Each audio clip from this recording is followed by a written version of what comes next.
He estado compartiendo en la iglesia estos par de martes pasados acerca de un tema que me parece sumamente pertinente sacar a luz, compartir, entregar a la iglesia. Y he estado hablando del libro de Hebreos. Es un libro, la verdad que al leerlo me sorprende lo cristocéntrico que es ese libro.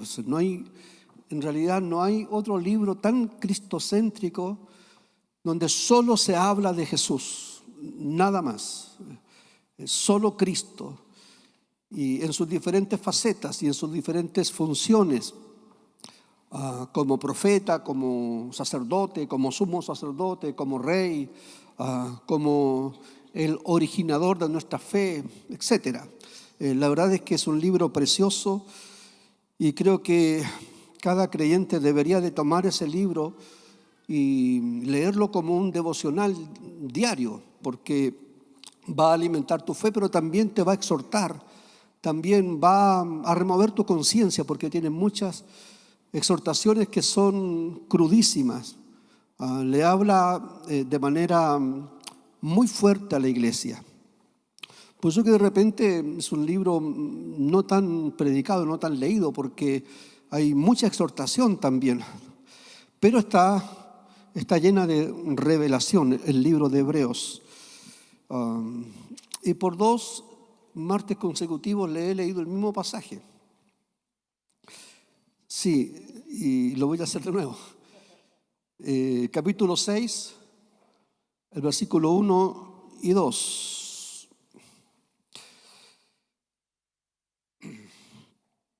Dice, por tanto, dejando ya los rudimentos de la doctrina de Cristo, vamos adelante a la perfección, no echando otra vez el fundamento del arrepentimiento de obras muertas, de la fe en Dios, de la doctrina de bautismos, de la imposición de las manos, de la resurrección de los muertos y del juicio eterno, y eso haremos si Dios en verdad lo permite.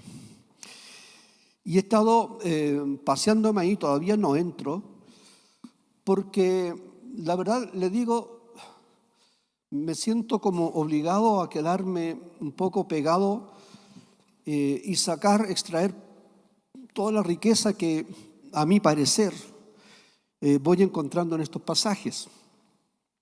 Porque este pasaje en realidad nos lleva a una infinidad de otros textos y versículos para que aprendamos la verdad de Dios dentro del mismo libro. Y en este pasaje en particular, en el versículo 1, habla acerca de la doctrina de Cristo. Conocer a Jesús, conocer a Cristo. Fíjate que él menciona como doctrinas fundamentales el arrepentimiento de obras muertas, la fe en Dios, etc. Y nos saltamos la primera doctrina, que es la más importante, es la doctrina de Cristo. Y el apóstol, el que escribe la carta, estemos conscientes, él escribe a una congregación compuesta de hebreos, judíos, hebreos que practicaban la religión judía, pero que se habían convertido a Jesús y habían tomado a Jesús, o a Yeshua, como le decían en Israel, como el Salvador y el Señor de sus vidas. Y estos judíos, esta iglesia creció porque los apóstoles, cuando comenzaron, después de Pentecostés, comenzaron una obra misionera, una obra apostólica descomunal, levantando iglesias por todo Israel, levantando congregaciones por todo Israel. Y esas congregaciones que seguían siendo fieles al templo todavía, ellos seguían siendo fieles todavía a las sinagogas, esos se seguían congregando en las sinagogas y también se congregaban y se reunían en grupos pequeños en las casas. Y bajo la supervisión de los apóstoles, bajo el gobierno de los apóstoles, estas congregaciones se hicieron fuertes y crecieron tremendamente. Y crecieron porque, según o como dice el libro de Hechos capítulo 2, verso 42, dice que se congregaban y crecían bajo lo que la Biblia le llama ahí la doctrina de los apóstoles. O sea que los apóstoles, el mensaje de los apóstoles de la iglesia primitiva era doctrina, era enseñar doctrina, era revelarles a ellos, a los judíos que se habían convertido de la religión hebrea y estaban creyendo que Jesús era el Mesías verdadero. El mensaje de los apóstoles, el mensaje apostólico era doctrina. Por lo tanto, la predicación apostólica era lo que la iglesia consideraba en ese tiempo, y así le llamaba, la doctrina de los apóstoles. La iglesia fue fortalecida y creció sobre la enseñanza o sobre la doctrina apostólica. ¿Por qué digo esto? Porque la mayor pobreza de la iglesia hoy es doctrinal. La gente de la iglesia, de las iglesias, de la iglesia del Señor, desconoce doctrina. Está muy, de repente, fundamentada o está muy apegada a un tipo de mensaje que puede ser muy bueno, que puede ser muy edificante, pero que cuando tú ves el contenido del mensaje que hoy se predica y que hoy se enseña en nuestras iglesias, es una pobreza doctrinal extraordinaria. Podemos conocer de guerra espiritual, podemos conocer de liberación, podemos conocer de campo profético, podemos incluso, como el día de hoy lo estamos haciendo también, porque no digo que sea malo, incursionar en el campo social, pero desconocemos doctrina, la doctrina fundamental, y sin doctrina, la verdad es que es muy difícil poder edificar, porque la doctrina es lo que va a dar no solamente conocimiento, sino que va a hacer que los creyentes y las iglesias sean creyentes, iglesias saludables, sanas. Por eso que la doctrina es importante, porque lo que creemos y cómo creemos va a afectar lo que hacemos y cómo nos movemos en el mundo. Toda la gente, cristianos y no cristianos, tienen una teología personal, una forma de creer en Dios, y no creer en Dios también es teología. Entonces, de acuerdo a cómo la gente cree y de acuerdo a la doctrina o la teología que maneja su vida, es como también se va a manejar en el mundo y se va a mover en el mundo. Y si un hombre, una familia, una iglesia no tiene fundamento firme, no tiene doctrina en su vida, como dice la Biblia, van a ser llevados por cualquier viento de enseñanza y van a andar de aquí para allá siendo engañados o perdiendo el tiempo.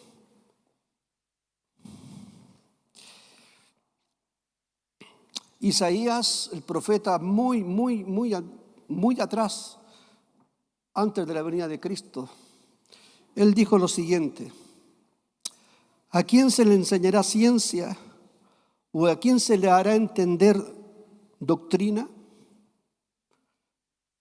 ¿A los destetados? ¿A los arrancados de los pechos? Es una pregunta que hace. Porque ya en el Antiguo Testamento doctrina es importante. Un hombre, una mujer que edifica su vida en la doctrina de Cristo, en la doctrina de la iglesia, va a ser una persona con convicciones y con un estilo de vida que va a demostrar que su vida ha sido transformada por el poder de Dios. Porque doctrina no es una cuestión seca. Doctrina no es un montón de textos bíblicos que tú aprendes de memoria y que los relacionas con otros textos bíblicos también aprendidos de memoria. Doctrina es un estilo de vida.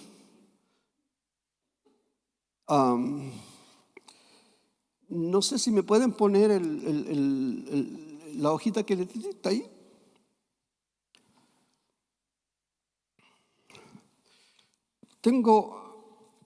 Saqué solamente la concordancia, una cantidad de textos bíblicos y del Nuevo Testamento que nos hablan de la importancia que tiene la doctrina.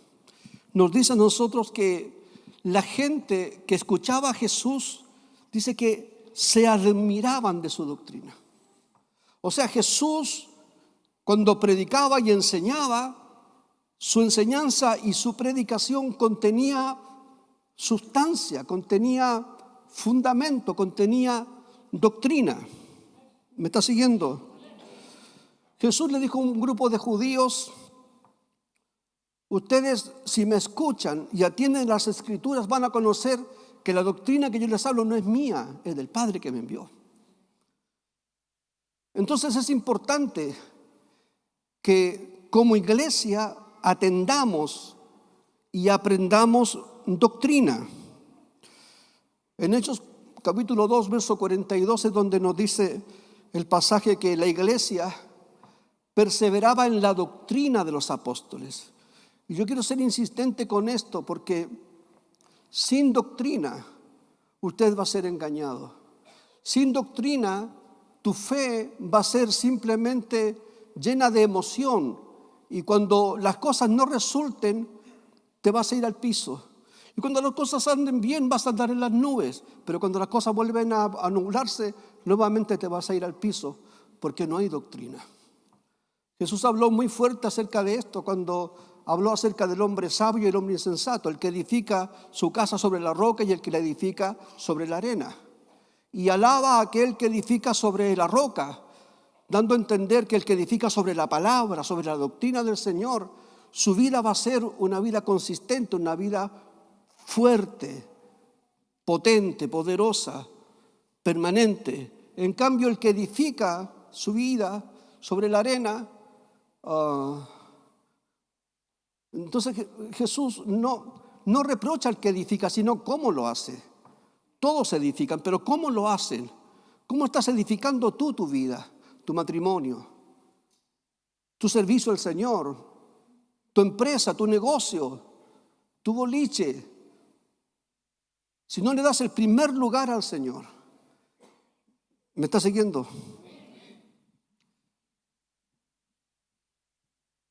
Cuando los apóstoles recibieron la palabra y comenzaron a predicar y a levantar iglesias o congregaciones en todo Israel, dice que los fariseos y los sacerdotes, dice que los tomaron, los apresaron, los llevaron al concilio y les reclamaron diciendo: habéis llenado a Jerusalén de vuestra doctrina, la doctrina de los apóstoles.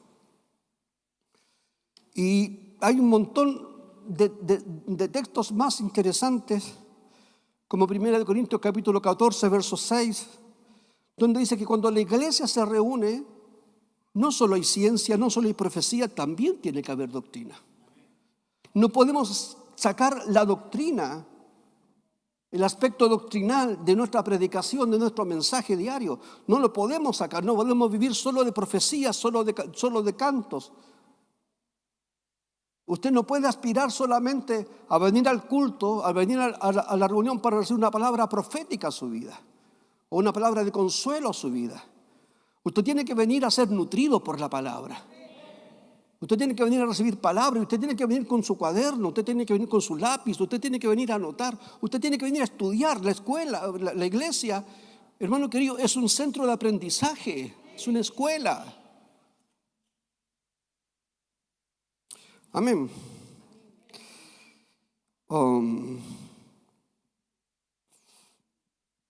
porque si no, muchos se van a convertir en niños llevados de todo viento de doctrina, como dice Efesios capítulo 4, verso 14.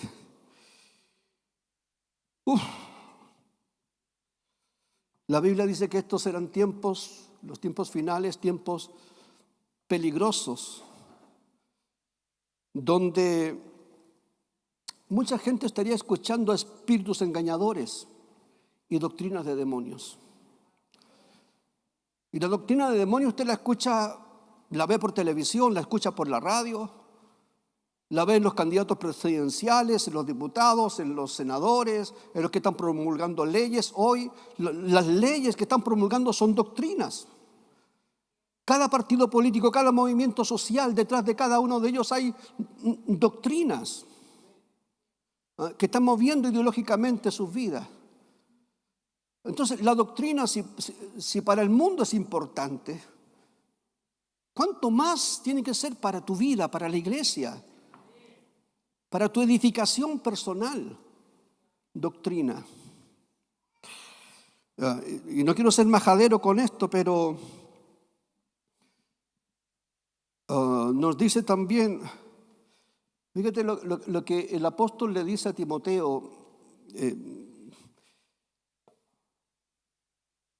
en la primera epístola, en el capítulo 4, verso 6, dice: si esto enseñas a los hermanos, y escucha, líder, es un consejo para el liderazgo. Si tú enseñas la escritura, si tú enseñas la palabra, dice, si esto enseñas a los hermanos, serás un buen ministro de Jesucristo, nutridos con las palabras de la fe y de la buena doctrina que has seguido. No es solo fe. De repente nos volvemos demasiado, como se dice, desbalanceados en el mensaje. Yo creo en el mensaje de fe, creo en la palabra de fe. Pero también tiene que haber el balance con la doctrina, con el fundamento. Fe no es fundamento. Fe es lo elemental. La fe en Dios. Bueno, sigamos. Pablo le dice a Timoteo: qué bueno, Timoteo, porque tú has seguido mi doctrina, mi fe, mi conducta. Y también dice que vendrán tiempos, en los tiempos finales, cuando no habrá o no sufrirán la sana doctrina. Y llego a este último texto, que es el que me llamó la atención, y es 2 de Juan, versículo 9, donde dice: cualquiera que se extravía y no persevera en la doctrina de Cristo, no tiene a Dios. Y el que persevera en la doctrina de Cristo, ese tiene al Padre y al Hijo. Hermano querido, esto tiene que ser una llamada de atención a cada uno de nosotros, los que estamos al frente de la obra, en cualquiera de las posiciones, seamos líderes de grupos familiares, maestros de escuela de líderes, maestros de niños, que evangelizamos, que tenemos grupos de intercesión. Todos y cada uno tiene que abrir sus oídos para estar atentos y aprender doctrina. Y cada martes, cada domingo, debería usted entender que usted viene a adoctrinar su vida. Sé que suena muy militante lo que digo, pero eso es lo que somos. Somos militantes del reino. No somos gente que anda con una mentalidad volátil, con una fe volátil. No, somos gente comprometida. Y tenemos que conocer la doctrina de Cristo. Amén. Luego esta pequeña introducción, no sé si fue pequeña, no tengo idea cuánto me demoré. Porque como decía el capítulo 6 que leímos de Hebreos, cuando habla de los fundamentos, nosotros siempre nos fijamos en los que menciona el escritor ahí y pensamos que son solamente desde el arrepentimiento obras muertas hacia abajo. Pero no le hemos prestado atención cuando él habla y dice acerca de la doctrina de Cristo. Y este libro, lo que más enseña, más que ningún otro, más que Efesios, más que Filipenses, más que Colosenses, que son libros muy cortos, del capítulo 1 al capítulo 13 nos enseña la doctrina de Cristo. Y comienza en el capítulo 1 con una entrada magistral. O sea, la verdad es que como entra el escritor con esta enseñanza, es muy parecida tal vez a primera de Juan o al Evangelio de Juan, donde no hay saludos, donde no hay destinatario, no hay remitente, no, simplemente entra con la revelación. Y aquí dice Dios, habiendo hablado muchas veces y de muchas maneras en otros tiempos a los padres por los profetas, en estos postreros días nos ha hablado por el Hijo, a quien constituyó heredero de todo y por quien asimismo hizo el universo. La doctrina de Cristo, el cual siendo el resplandor de su gloria y la imagen misma de su sustancia, y quien sustenta todas las cosas con la palabra de su poder, habiendo efectuado la purificación de nuestros pecados, por medio de sí mismo se sentó a la diestra de la majestad en las alturas, hecho tanto superior a los ángeles, por cuanto heredó más excelente nombre. Yo le pido que dé un fuerte aplauso, porque ese es nuestro Dios. Ese es nuestro Dios.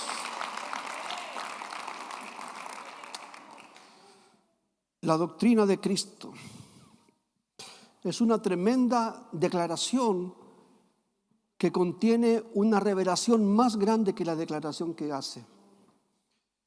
Es tan grande que no cabe en nuestra mente poder comprenderlo y yo le aseguro que podríamos pasar muchas horas, mucho tiempo estudiando estos 4 versos, estos 4 versículos. El escritor comienza diciendo que esta revelación no es nueva. Comenzó en el Antiguo Pacto, comenzó en el Antiguo Testamento, la revelación de Cristo. Cristo no se revela cuando nace en el pesebre ahí en Belén. La revelación de Cristo es mucho más atrás. Y nos dice la Escritura que Dios, dice, habiendo hablado muchas veces y de muchas maneras en tiempos pasados, hablando por medio de los profetas, dice que en este tiempo nos habla por el Hijo. Lo central de esto es que entendamos, y eso es lo que muchas veces a la gente le cuesta recibirlo, que Dios habló y que Dios habla. Que Dios habló ayer, pero que Dios también habla hoy y que Dios seguirá hablando, porque Jesucristo es el mismo ayer, hoy y por todos los siglos. Entonces aquí el apóstol hace una separación de tiempos. Habla de dos tiempos. Él dice que en los tiempos pasados Él habló a los profetas, y como habló a los profetas, de la manera que habló a los profetas, la revelación que le trajo a los profetas no fue completa, fue fragmentada. Unos profetas recibieron ciertas características de quién sería el Mesías. Otros profetas recibieron otra información sobrenatural de dónde nacería el Mesías. Otros profetas recibieron la revelación de cuál sería la obra del Mesías. Y otros profetas recibieron la revelación de cómo moriría el Mesías. A todos se les reveló un fragmento de quién sería el Mesías. Pero esa revelación era, como digo, fragmentada, era dada por porciones, era administrada por el Espíritu Santo por porciones y se la entregaba a ciertos hombres escogidos. Pero dice ahí la Escritura que en estos postreros días Dios habló por el Hijo. Y la revelación que trae el Hijo es la revelación plena. Dios habló en el Hijo, y en el Hijo, escucha bien, Él trae la palabra para cada día de tu vida. En el Hijo Él sigue hablando, en el Hijo Él sigue estando presente, en el Hijo habló de una vez y para siempre y por todas. Por lo tanto, tu futuro está asegurado, tu destino está asegurado, porque la palabra de Dios es viva, es eficaz, es más cortante que toda espada de dos filos, penetra el alma, el espíritu, separa las coyunturas de los huesos, nos revela la verdad. Y esa palabra nos dice a nosotros el Evangelio según San Juan, que en el principio estaba con Dios, y esa palabra en el principio rodeaba a Dios, y en el principio esa palabra estaba dentro de Dios. Es más, dice, esa palabra era Dios. La doctrina de Cristo. Conocemos tan poco de Cristo. Cristo no es ese personaje que anda con túnica y con sandalias y le falta la guitarra atrás para parecer un hippie. Si tú tienes la imagen de ese Jesús, te quedaste en los años 60, hermano. Porque Jesús es mucho más grande que eso.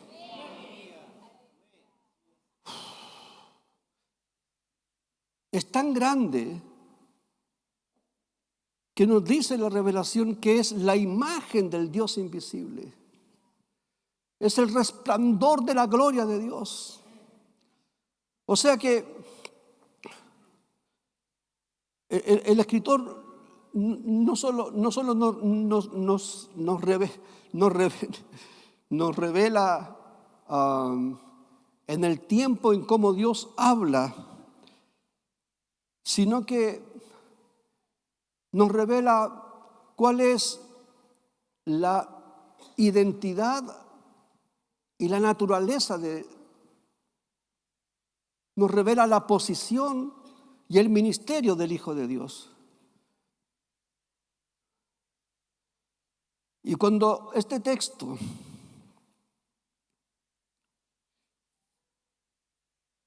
nos dice que es el heredero de todo y por quien asimismo hizo el universo y por cuya causa el universo existe y se sostiene, nos está hablando de la condición divina que tiene Jesús, el Cristo, nuestro Dios. Pero usted tiene que conocer el fundamento de la palabra de Dios para que usted pueda realmente decir: sí, Señor, tú eres Dios desde el siglo y hasta el siglo, porque tu palabra me revela que si Dios es luz, el Hijo es el resplandor de esa luz. Si Dios es amor, El Hijo es el efecto de ese amor.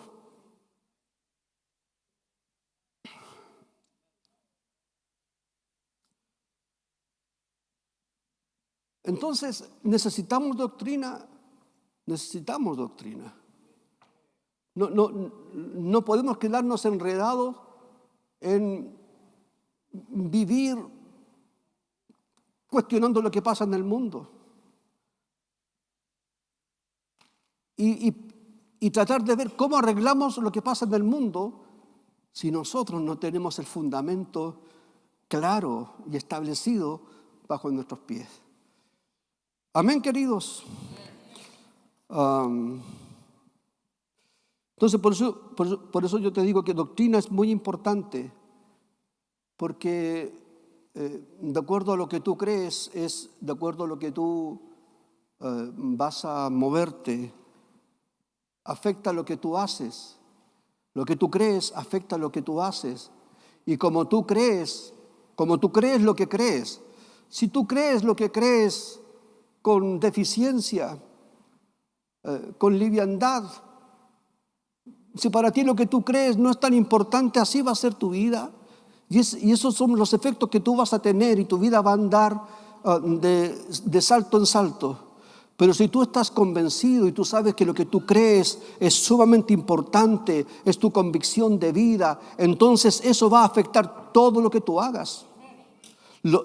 Si tú crees que la doctrina de Cristo es lo más importante que tú tienes que conocer, que tú tienes que vivir, que tú tienes que experimentar, internalizarla, eso va a afectar tu manera de vivir. Vas a querer andar en excelencia, hacer todas las cosas en excelencia. Tu compromiso va a ser un compromiso de fuego con Dios. Amén. Entonces, la doctrina es importante porque con la doctrina nosotros comprobamos la verdad en un mundo de mentiras. El mundo está lleno de mentiras. Algunas de ellas son mentiras groseras que no hay complicación reconocerlas, pero otras mentiras son tan sutiles que tienes que mirarla con lupa, que tienes que revisar lo que se habla por televisión, que tienes que revisar con lupa lo que tus hijos están aprendiendo en el colegio, porque la educación está llena de mentiras, la educación formal, digo yo, está llena de mentiras. La primera y gran mentira que le enseñan a nuestros hijos es que Dios no existe. Es que todo esto es un proceso de la evolución solamente, eso es una mentira. Pero según ellos es tan científica que la teoría hay que ponerle oído. Pero esto no es teoría. Esto es la verdad. Es el fundamento de la verdad. Entonces, es importante que nosotros conozcamos doctrina, porque con ella usted va a comparar la verdad con la mentira. Para conocer la mentira, usted no necesita conocer la mentira, usted necesita conocer la verdad. Usted sabe que a los funcionarios de los bancos, para enseñarles a reconocer un billete falso, nunca le muestran un billete falso. Solo le muestran los billetes verdaderos. Que los conozcan, que se familiaricen, que lo internalicen, que lo tacten, que lo vean, que lo huelan, que lo memoricen. El billete, cuando viene el falso ya, simplemente porque conocen la verdad, saben que lo que viene del otro lado de la ventanilla es falso. Pero nosotros, ¿cómo vamos a conocer la verdad si no tenemos doctrina? Si no conocemos justificación por la fe, si no conocemos redención, si no conocemos gracia y todo el fundamento doctrinal, que no es solamente lo que sale ahí en hebreo, por supuesto es un condensado. Doctrina es mucho más amplio y son las herramientas que Dios nos está dando para que podamos tener una vida fortalecida en Dios. Ese es el alimento sólido. No te hablo solo de teología, te hablo de lo que en algunas iglesias quieren poner de moda, la sana doctrina. Pero algunas iglesias piensan que la sana doctrina es volver a usar faldas las hermanas, a no pintarse, y nosotros los varones a no usar barba, qué sé yo, cuestiones más bien cosméticas que profundas. Doctrina tiene que ver con sustancia, con la sustancia de la palabra, con lo que verdaderamente va a afectar tu manera de pensar. Y cuando la palabra afecta tu manera de pensar, el mundo lo ves distinto. Sales de la Matrix y ves el mundo real como es, engañoso, peligroso.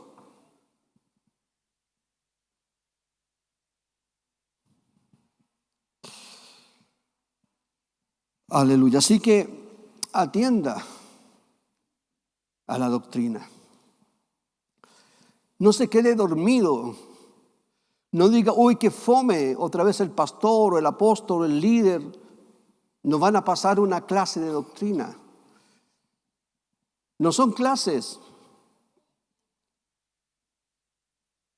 Es palabra de Dios. Es enseñanza para ti, amén. Bien. Ahora, el libro de Hebreos, como les decía, es un libro escrito a hebreos que se habían convertido al cristianismo, se habían convertido a Jesús. Es más, todavía no existía el cristianismo como formalmente lo conocemos nosotros. Eran congregaciones que se reunían en torno a la doctrina de Jesús, a la palabra de Jesús. Y este libro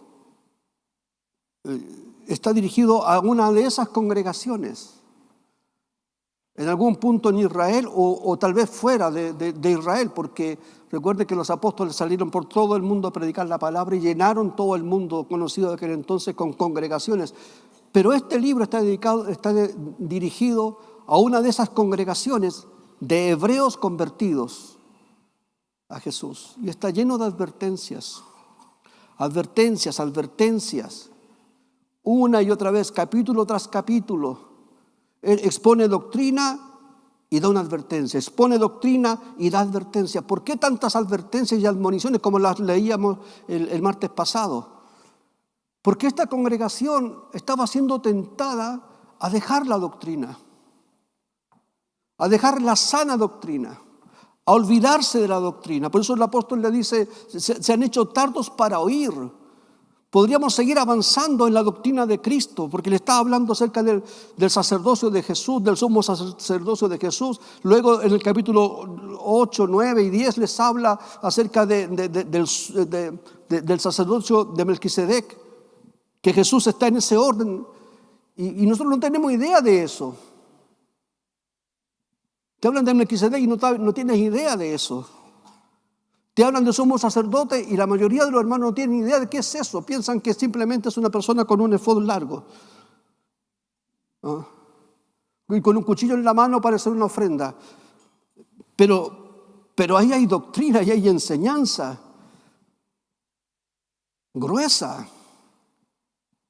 para que nosotros aprendamos. Entonces, el escritor les revela doctrina y les trae revelación, pero también les da advertencias. Y les dice, escucha bien, después de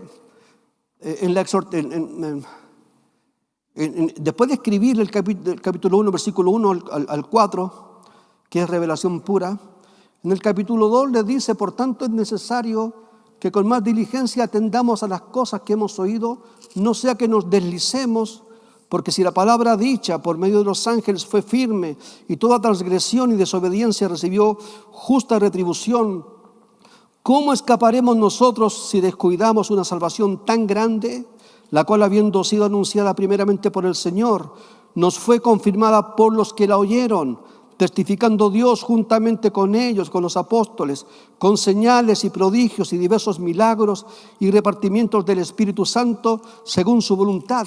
¿Cómo? Teniendo una revelación tan grande, acerca del ministerio y acerca de las funciones del Hijo. Y entendiendo que el Hijo es superior a los ángeles, es mayor que los ángeles. ¿Cómo vamos a escapar nosotros si descuidamos a uno que es superior a la voz de los ángeles? Si los ángeles, cuando hablaron la palabra en el Antiguo Testamento y trajeron el mensaje de Dios, y los que desobedecieron a ese mensaje y a esa palabra de los ángeles, dice que recibieron castigo y justa retribución, ¿cuánto más escaparemos nosotros si descuidamos una salvación tan grande? No hablada por un ángel, sino por uno que es superior a los ángeles, que derramó su sangre por nosotros, que renunció temporalmente a su gloria y a su excelencia para venir a tomar un cuerpo semejante al nuestro, a hacerse solidario con nosotros, a simpatizar con nosotros, con nuestros pecados, con nuestras traiciones, con nuestros embustes, a hacerse semejante a nosotros, para que padeciendo la muerte y derramando su sangre, esa sangre derramada perdonase todos nuestros pecados. Él es superior a los ángeles. Tú no puedes descuidar tu vida cristiana. Como dice lo que leí adelante, el que se extravía y no persevera en la doctrina de Cristo está dando muestras que no tiene al Hijo. Solo el que persevera en la doctrina de Cristo está demostrando que tiene al Hijo y tiene la vida. Aquí hay gente entre medio de ustedes. Hay gente que han perseverado por años y han sufrido tormentas y han sufrido persecución y han tenido que renunciar a situaciones personales y a veces incluso hasta legítimas por mantenerse en la doctrina de Cristo.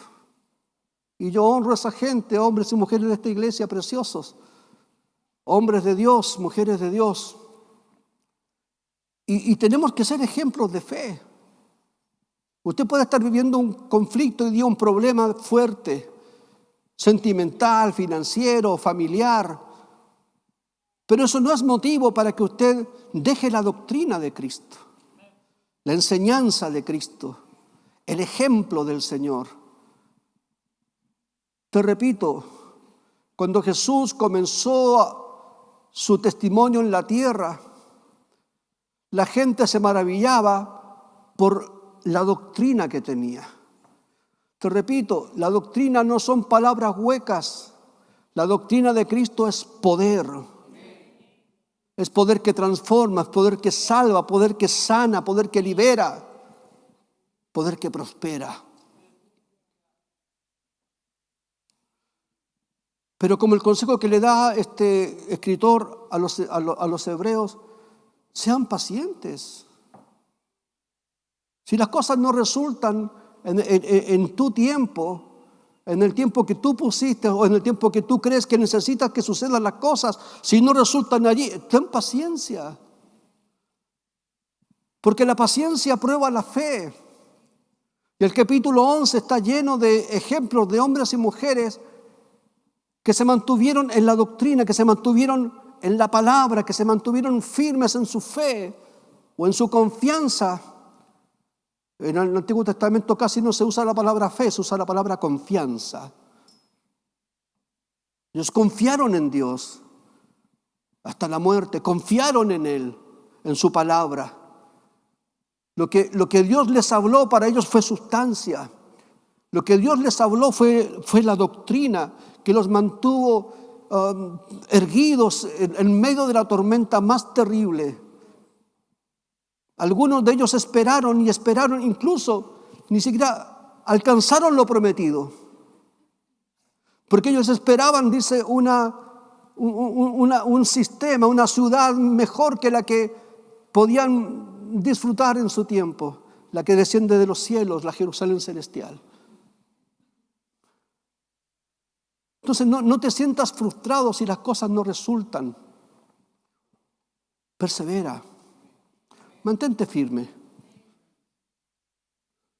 Las promesas de Dios son todas verdaderas. Y si Dios no las cumple, no es que no las cumpla, es que está esperando ver paciencia de cada uno de nosotros. Amén, queridos. Bien. Simplemente ver una pincelada nomás de lo que Dios quiere hablar y dónde Dios nos quiere meter, hermano. Ojalá que esta iglesia o esta congregación nuestra, que Dios nos dé la habilidad a nosotros los pastores y a los líderes para hacer de cada uno de ustedes testimonios vivientes de quién es Jesús, pero a través de la doctrina, a través de la enseñanza. Que usted dame la doctrina, que usted dame la enseñanza, que usted desee ser formado a la imagen de Cristo, desee ser formado y tallado por la palabra. ¿Con qué me puedo despedir? Cuando los hebreos salieron de Egipto,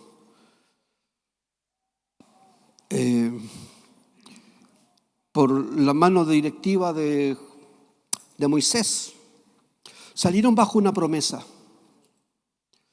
La promesa es que, según les dijo Moisés, Dios me habló y me dijo que creyeran lo siguiente: Dios tiene una tierra de leche y miel para nosotros, una tierra prometida. Y llegó el tiempo en que esta esclavitud se termina. Y todos los hebreos dijeron amén, y después de muchas batallas y luchas y encuentros con Faraón, salieron de Egipto, cruzaron el Mar Rojo. Y según todos los historiadores, un viaje desde la salida del Mar Rojo hacia la tierra prometida, hacia Canaán, no podría haber durado más de 9 meses. Les llevó 40 años. Porque en el camino, muchos de los hebreos que escucharon la promesa, que creyeron en su líder, comenzaron a dudar. Porque en el desierto, donde tenían que cruzar, obviamente había precariedad, había un sol quemante y un frío peor que aquí, sin estufa, en la noche. No había agua, no habían frutas, no había nada verde. Y comenzaron, como decimos un buen chileno, a tirar para la cola. Comenzaron a retroceder. Comenzaron a decir, mejor estábamos en el mundo, mejor estábamos allá en Egipto. Así a mucha gente le pasa, no, si yo desde que me convertí, me vinieron todas como las plagas, como que todas las cosas me van peor, estaba mejor antes. Y comenzaron a quedarse estancados. Y se rebelaron contra Moisés, se rebelaron contra Dios. Y Dios una y otra vez les hablaba con amor, les daba muestras de su cariño, de su amor, creando milagros extraordinarios, haciendo salir agua de una roca, alimentándolos con alimento del cielo, que caía del cielo, literalmente. Y aún así se rebelaban, porque les costaba llegar a la tierra prometida. Y así fueron quedando en el camino, toda una generación, 40 años. 40 años. Hasta que se levantó una nueva generación que sí creyó a Dios. Y estaban listos entonces para cruzar el Jordán y entrar a la tierra prometida. Queridos, usted no se desespere. Las cosas que van a pasar, van a pasar. Las cosas que Dios dijo que sucederían a favor de tu vida y de tu familia van a suceder. Porque Dios no es hombre para mentir. Si Dios lo dijo, está garantizado está garantizado. Tenemos aquí el sello de Dios.